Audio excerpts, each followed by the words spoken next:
Imagina despertar en un día sagrado, el más importante de tu calendario, cuando todo debería estar en silencio, en calma, en oración. Y de pronto, el rugido de los aviones rompe el cielo. Tanques avanzan, sirenas suenan, y tu país entero es arrastrado a una guerra sorpresa que podría borrar su existencia. Eso fue lo que ocurrió en octubre de 1973, en el día de Yom Kippur. Un conflicto brutal, rápido y decisivo que cambió para siempre el mapa político del Medio Oriente y dejó lecciones que el mundo aún no termina de aprender. La guerra de Yom Kippur comenzó el 6 de octubre de 1973, cuando una coalición de países árabes liderada por Egipto y Siria lanzó un ataque sorpresa contra Israel. Ese día no fue elegido al azar. Yom Kippur, el Día del Perdón, es el momento más solemne del calendario judío. Gran parte de la población estaba en ayuno y en las sinagogas, y el ejército operaba con personal reducido. La elección de la fecha buscaba maximizar el impacto psicológico y militar. La ofensiva fue cuidadosamente planeada.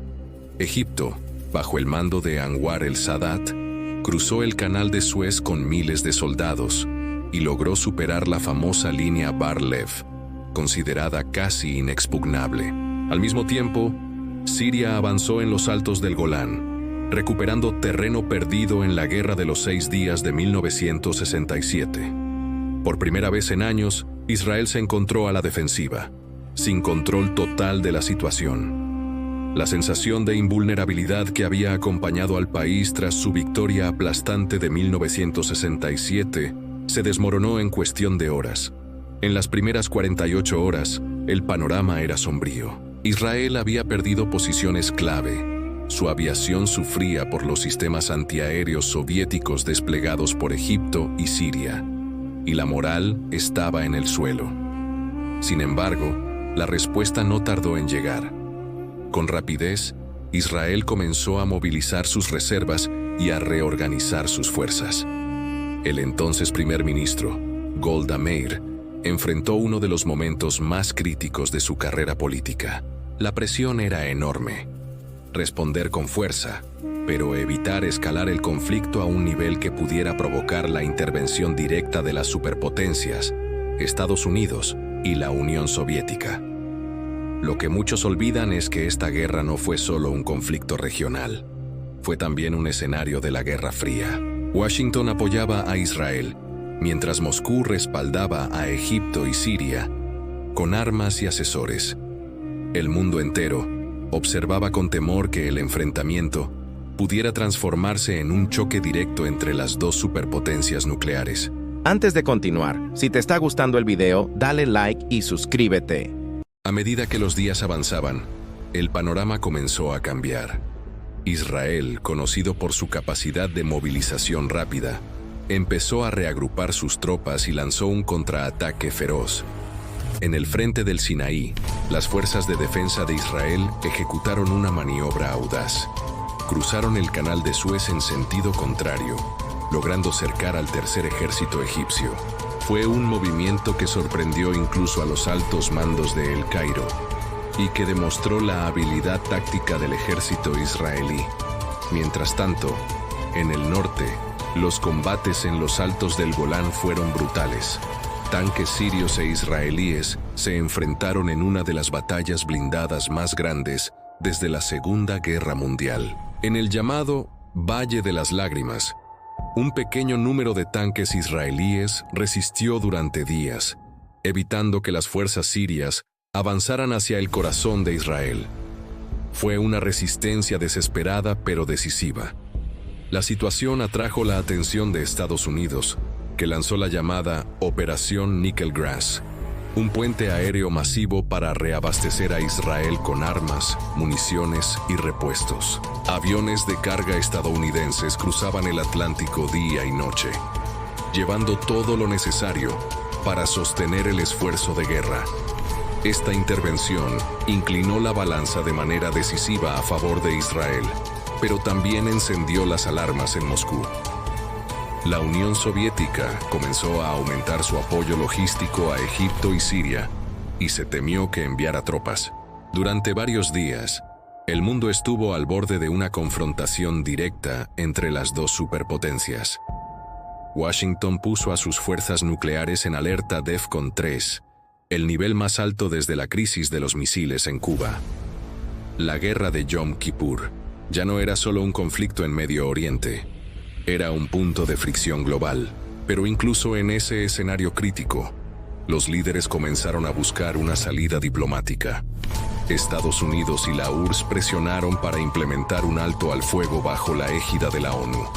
Sin embargo, sobre el terreno, los combates continuaban y las negociaciones parecían lejanas. Israel, consciente de que tenía la ventaja, buscaba mejorar su posición antes de detener las hostilidades. Este momento de la guerra dejó al descubierto un dilema ético y estratégico. ¿Hasta dónde debía avanzar Israel antes de aceptar la paz? ¿Y hasta qué punto los aliados árabes estaban dispuestos a sacrificar vidas para recuperar el orgullo perdido en 1967? Finalmente, el 25 de octubre de 1973, tras intensas presiones de la comunidad internacional, se logró implementar un alto al fuego respaldado por la ONU. Israel había logrado no solo detener el avance árabe, sino también cercar a las fuerzas egipcias y recuperar el control de los altos del Golán. Sin embargo, el precio fue altísimo. Miles de vidas se perdieron en ambos bandos y la región quedó devastada. La guerra de Yom Kippur cambió profundamente la percepción de seguridad en Israel. Hasta ese momento, muchos en la sociedad israelí creían que su ejército era invencible tras la victoria de 1967. El ataque sorpresa demostró que el país era vulnerable y que incluso un pequeño error de cálculo podía costar su existencia. Esta lección se convirtió en un pilar de la doctrina de seguridad israelí. Nunca subestimar al adversario, siempre estar preparado y mantener una capacidad de respuesta inmediata. Para Egipto, a pesar de la derrota militar final, la guerra fue considerada un éxito psicológico y político. El hecho de haber cruzado el Canal de Suez y recuperado parte del Sinaí al inicio del conflicto fue un símbolo de dignidad recuperada. Esta percepción permitió que años después, Anwar el-Sadat negociara los acuerdos de Camp David con Israel, lo que condujo a la devolución total del Sinaí a cambio de paz.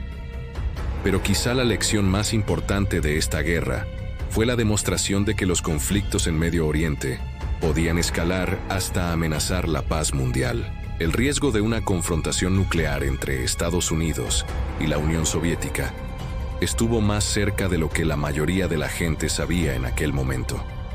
Esta crisis llevó a un acercamiento diplomático más profundo entre las superpotencias y a un entendimiento tácito de que debían evitar enfrentamientos indirectos que pusieran en peligro a toda la humanidad. La guerra también transformó la economía global. Los países árabes miembros de la OPEP impusieron un embargo petrolero contra Estados Unidos y otras naciones que apoyaron a Israel, lo que generó la llamada crisis del petróleo de 1973. Los precios del crudo se cuadruplicaron, desatando recesiones en Europa y América, y cambiando para siempre la relación entre energía y geopolítica. Hoy, cuando miramos atrás, la guerra de Yom Kippur no es solo un capítulo bélico, es una advertencia sobre los peligros de la complacencia, la importancia de la diplomacia preventiva y el costo humano de los conflictos prolongados. Si llegaste hasta aquí, dime, ¿crees que las potencias de hoy están aprendiendo de estas lecciones o estamos repitiendo los mismos errores? Déjame tu opinión en los comentarios y no olvides suscribirte para seguir explorando juntos las historias que moldearon nuestro mundo.